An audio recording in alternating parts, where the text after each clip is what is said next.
Hi guys, I'm back again today with um a beginner's guide to the Eurovision Song Contest because we did check out, I think it was Germany Eurovision. Is it 2025? And I I've known about it. We've reacted to some here and there in the future in the past. And I still don't understand the mechanics behind this competition. Like, what are we looking for? And yeah, so when I saw this video, I was like, I definitely have to check it because I need to know what this is all about. So before we do start, don't forget to subscribe, click the bell button, and let's begin. Video is sponsored by Pianote. The Eurovision Song Contest is a competition where various European and sometimes not European countries enter an original song, and then all of the countries vote for the best one. And frankly, it's quite wild.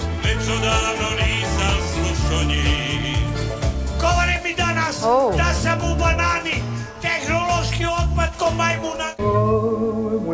Since its quite conservative beginnings back in the 1950s, the Damn, so it went all the way back to the 50s? I thought this was just like a recent thing. I thought it was like a COVID time situation. Like because COVID happened, they were like, let's find something, right? And no. the contest has evolved into a colourful display of politics, nonsense, and actually also sometimes some pretty good music.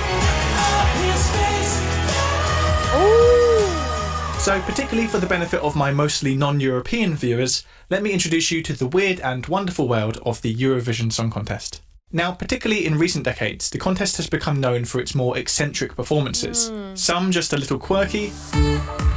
Oh, yes, I remember this. Some just a bit garish. And some, well...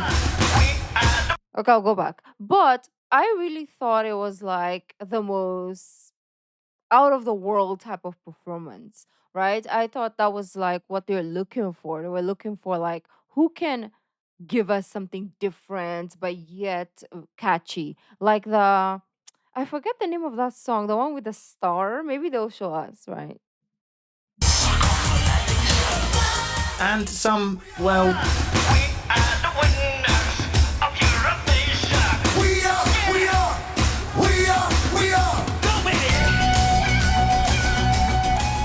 But even if the weirder, eye-catching performances are the ones that get a lot of attention, the songs that go on to win the contest are usually a bit more ordinary.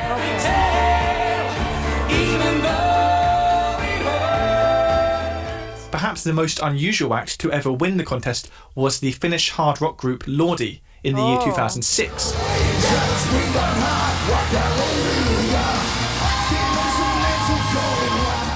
And I'm not saying they were unusual just because of their demonic costumes.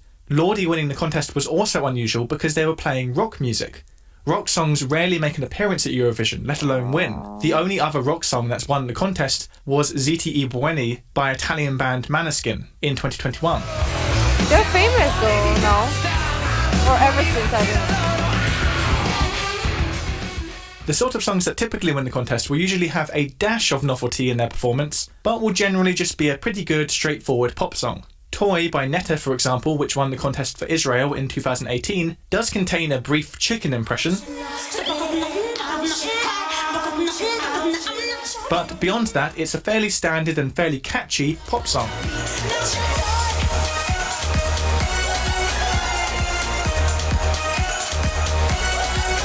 And also, side note, if you're thinking right now, that song sounds a lot like Seven Nation Army by the White Stripes, well, you're not alone. Universal Records also spotted the likeness, and after threatening legal action, Jack White was credited on the song. So, in a roundabout way, the White Stripes kind of co-wrote a Eurovision winning song. Oh. Nowadays, most Eurovision entries, including most winning songs, will tend to be sung in the English language, regardless of which country they're actually representing. But this is a fairly modern trend. For the first couple decades of the contest, every winning song was actually sung in the country's native language.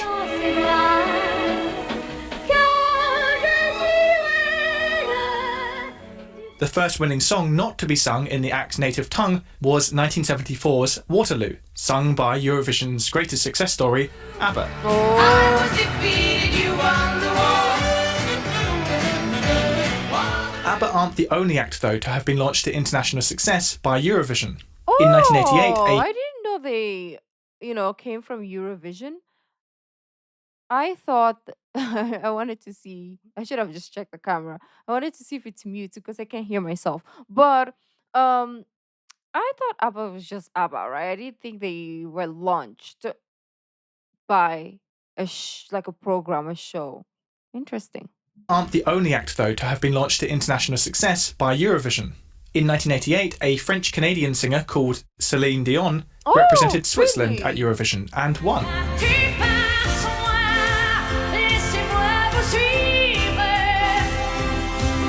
Celine Dion was already well known in her home country of Canada as a French-language singer, but it wasn't until after winning Eurovision that she started releasing English-language music and became the global megastar that she is today. Another now household name to appear at Eurovision before they had quite made it is Olivia Newton-John, who represented the UK in 1974.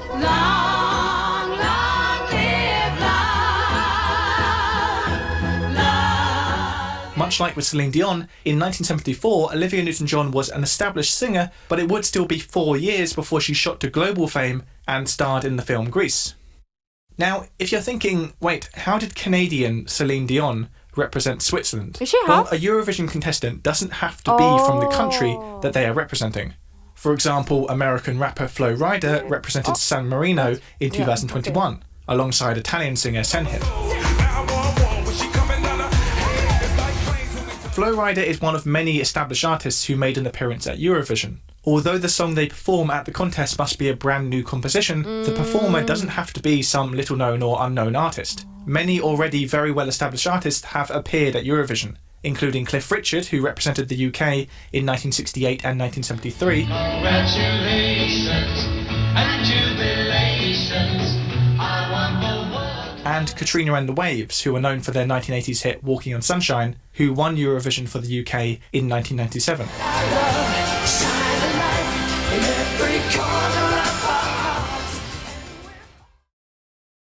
Pianote is an online interactive resource for learning how to play the piano. You might already be familiar with Pianote's YouTubes and resources to help you not only learn songs, but consider subscribing to their YouTube channel.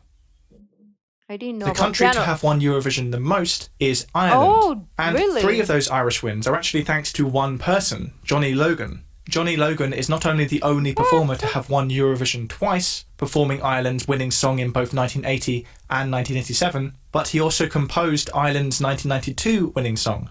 Ireland is also the only country to have won the contest 3 years in a row, winning Eurovision 92, 93 and 94. In fact, some have speculated that in 1995, Ireland intentionally entered a lacklustre song to avoid winning the contest a 4th time in a row.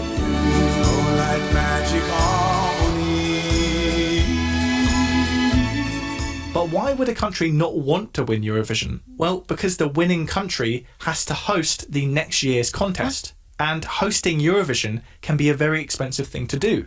Many speculate that some of the more dreadful acts that have been put forward to Eurovision over the years were intentionally bad because the country didn't want to risk winning and therefore having to host the contest. Oh my gosh, really? Is that the reason why it's crazy? I mean, they're good, but they're just so random, and you're like, I don't know if this is serious or not, right? And you're just like scratching your head. Uh-huh. That's why it just gets weirder and weirder each and every time. Oh. This is particularly the case for the so-called Big Five. Although the main spectacle of Eurovision is the grand finale, most countries who enter the contest have to first qualify in a semi-final. But the Big Five, France, Germany, the UK, Spain and Italy, automatically qualify for the grand finale due to these countries' large monetary contribution to the running of the contest. This means that if one of those Big Five don't want the hassle and expense of hosting Eurovision next year, they might intentionally enter a mediocre song. Now, the system by which countries are voted for has changed over the years, but is generally some sort of mix of a professional jury and votes from the general public. The rules and structure of Eurovision have changed many times during the contest's almost 70-year history. An interesting example of the rules having to change actually was after the 1969 Eurovision, where 4 different countries, the UK, Spain, the Netherlands, and France, all won the contest. They were all joint winners of Eurovision. How This about is because they all scored the same amount of points Alemania? and no Oh, tiebreaker that's rule had been oh, that's 8, not 18. Okay, Rookie, you're dumb. But we knew that. Okay, I get it. This is because they all scored the same amount of points and no tiebreaker rule had been introduced to the contest yet. Needless to say, the next year a tiebreaker rule was introduced. Now, getting over 30 different countries to all compete against each other in a song contest is going to result in some politics. Of course, it's well known that certain countries will always vote favourably for their close allies. For example, Greece and Cyprus always vote for each other, and the UK and Ireland often swap votes. But more notably, in years where Eurovision takes place against more politically charged world events, you can often see those events reflected in the voting. For example, last year, Ukraine won Eurovision. And although their song was good, and Ukraine have won the contest before, it's probably not a coincidence that they won in the year 2022. Likewise, the first Eurovision Song Contest that took place after Brexit had completed, which was 2021, the UK scored the dreaded nil point. And the United Kingdom gets from the public 0 points. Said nil, so. Of course, it can be hard to tell conclusively how much politics is really influencing the voting. Maybe the UK's entry that year just wasn't very good. Sometimes I know my fire burns low, but as long as you're with me, For example, when the UK got nil point in 2003, some cited the UK's recent and controversial joint invasion of Iraq as the reason that the UK had received no points. But also that year, the UK's entry did sound like this.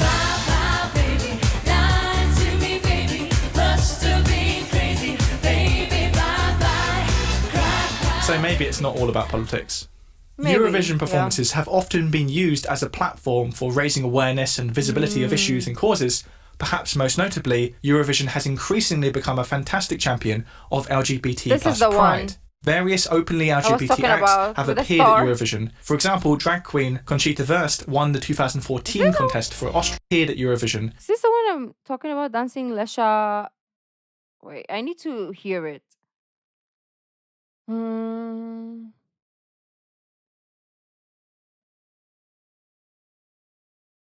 Wait, give me a second.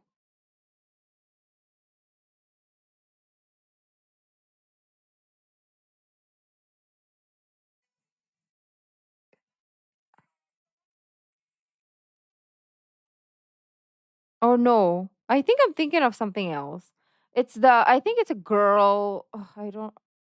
We'll see if they show us. Of LGBT plus pride. I think that's Various something else. openly LGBT acts have appeared at Eurovision. For example, drag queen Conchita Wurst won the 2014 contest for Austria. I think I remember her. So that is Eurovision, a unique intersection between geopolitics and music, and one that never fails to surprise and entertain. Of course, after winning last year's contest, by all rights, Ukraine should be hosting the competition this year. But due to the current situation, last year's runner-up, the UK, is hosting it instead, and it's actually happening next week in Liverpool. So let me know in the comments who you think is going to win this year. I see. So that's how it is. Okay, I understand it more. And I want to catch one. I don't know when is the next Eurovision. Maybe next year. When is Eurovision? Is it like next year? May. Oh. w- w- it's this. Wait, it just started? Let me know, guys. Did it just start? I want to catch it. May 17th is the grand finals. What? I thought it was over. Okay. Maybe we can do a catch up game. But, anyways, beautiful peeps, let me know what your thoughts are. If there's some information that wasn't discussed in this video, let me know down in the comments. Thank you guys for joining me as always. And I will see you in our next video. Bye.